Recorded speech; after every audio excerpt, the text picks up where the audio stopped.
Taong 2020, isang taong panunungkulan ni Reverendo Padre Emil A. Oriquia, nagsagawa ng relief operation ng simbahan upang magpaabot ng tulong sa Batangas Relocation Site, Duhat at Pinagbayanan Evacuation Center para sa mga nasalanta ng pagputok ng Bulkang Taal.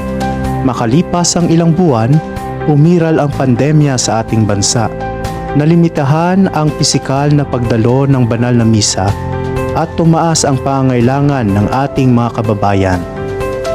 Sa kabila ng pangyayaring ito, inilunsad ang proyektong Community Pantry ng kasalukuyang Kura Paroko na naglalayong makatulong sa pangunahing pangangailangan ng mga taong nasasakupan ng bayan ng Pila mula sa poblasyon hanggang sa malalayong barangay. Sa panahon ng sakuna at pandemya, naging daluyan pa rin ng pagpapala at biyaya ang ating simbahan para sa mga kapatid nating nangangailangan. Gayon din naman, taong 2019, inilunsad ng ating simbahan ang proyektong Gift Giving na naglalayong magpaabot ng 1,000 worth of grocery items sa panahon ng Kapaskuhan. Taong 2022, ang proyektong ito ay may temang Handog Mo, Kaligayahan Ko Ngayong Pasko.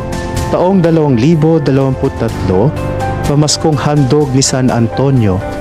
At noong taong 2024, ang proyektong ito ay binigyan ng tema na Blessed to be a Blessing.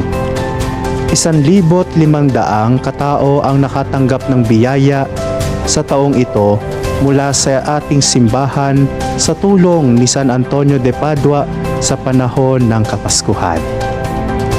Panunungkulan ng kasalukuyang Kura Paroko, Reverendo Padre Emil A. Oriquia, at sa tulong ng Samahan ng Dalaw Patron sa Kapitbahayang Katoliko, patuloy rin na lumalago ang proyektong Scholarship Program ng Pambansang Dambana ni San Antonio de Padua at kasalukuyang tumutulong sa 48 mag-aaral sa bayan ng Pila.